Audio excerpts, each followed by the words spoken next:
बिस्मिल्लाहिर्रहमानिर्रहीम। आज एक नई वीडियो के साथ हम आपके साथ मौजूद हैं। आज का हमारा टॉपिक है ड्यूअल एस्पेक्ट कंसेप्ट। इंतहाई इम्पोर्टेंट टॉपिक है। अगर आज आपको ये वाला कंसेप्ट क्लियर हो गया तो अकाउंटिंग में आपको परेशानी का सामना बिल्कुल नहीं करना पड़ेगा, क्योंकि ये बेस है अकाउंटिंग की। ठीक है, चलते हैं अपने टॉपिक की तरफ। ड्यूअल एस्पेक्ट कॉन्सेप्ट, पहले मैं आपको इसकी डेफिनेशन के बारे में बताऊंगा, फिर एग्जांपल के साथ इसको समझाऊंगा। सो आपने इस वीडियो को एंड तक गौर से सुनना है और इसको देखना है। ठीक है, dual aspect concept, every transaction record is made in two separate accounts. It is based on accounting equation assets is equal to liabilities plus capital.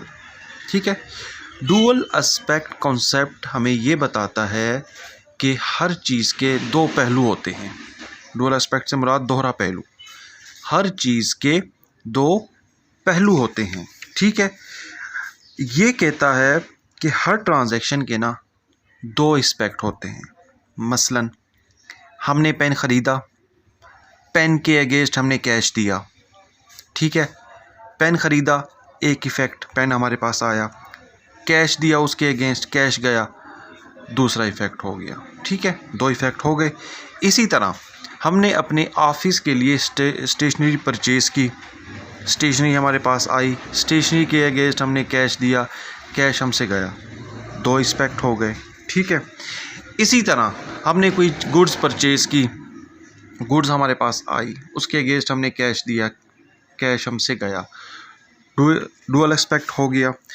तो डुअल एस्पेक्ट कॉन्सेप्ट हमें यही बताता है कि हर ट्रांजैक्शन के ना दो पहलू होते हैं। जब भी किसी ट्रांजैक्शन को हम बुक्स ऑफ अकाउंट में रिकॉर्ड करेंगे ना, तो उसको दो जगह पे रिकॉर्ड करेंगे, उसका डुअल एस्पेक्ट शो करवाएंगे। एक एस्पेक्ट उसको रिकॉर्ड नहीं करेंगे। अगर एक एस्पेक्ट हमने रिकॉर्ड किया तो हम प्रॉपर तौर पर अकाउंटिंग नहीं कर रहे होंगे। ठीक है, और वो ट्रू एंड फेयर नहीं होगी। अगर हम एक को रिकॉर्ड करेंगे, सपोज़ करो हमने अभी गुड्स परचेज़ की है, गुड्स तो हमने ले ली है, वो लिख भी ली है। ठीक है, अब हमने कैश में नहीं लिखा, कैश के अकाउंट में कि कैश हमसे गया है, तो ट्रू एंड फेयर नहीं हुआ ना, एक चीज़ मिस हो गई हमारी। ठीक है, तो जब भी हम अकाउंटिंग करेंगे, डुअल एस्पेक्ट कंसेप्ट को अपने जहन में रख कर अकाउंटिंग करेंगे। और ये कॉन्सेप्ट हमें यही बताता है कि जब भी आपने कोई भी ट्रांजैक्शन को बुक्स ऑफ अकाउंट में एंटर करोगे, लिखोगे, तो उसके दो एस्पेक्ट को आपने लिखना है। ठीक है, कॉन्सेप्ट क्लियर हुआ। अब एक एग्जांपल से आपको मैं समझा देता हूँ इसी डुअल एस्पेक्ट की, कि हमने परचेज़ मशीनरी की है 50,000 में इन कैश।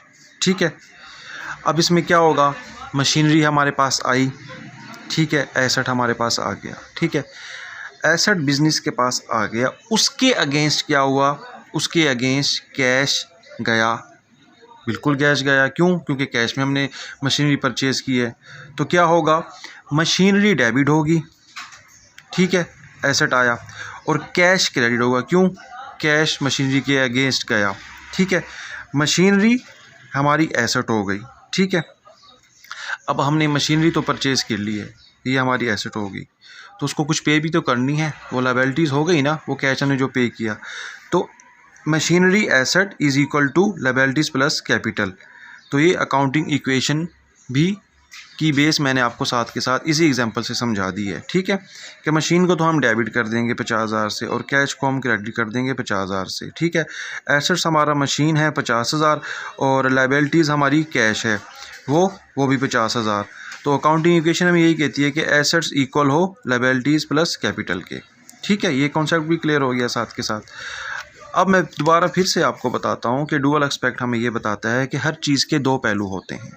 ठीक है, हमने एक पहलू को नहीं रिकॉर्ड करना है, हमने दोनों पहलुओं को रिकॉर्ड करना है। जैसे कि हमने अभी मशीनरी परचेज़ की 50,000 की, हमने उसको मशीनरी एसेट के अकाउंट में मेंशन कर दिया। ठीक है, लेकिन उसके अगेंस्ट हमने कैश भी तो दिया। अगर हम वो कैश के अकाउंट में नहीं मेंशन करेंगे तो ट्रू एंड फेयर नहीं होगा।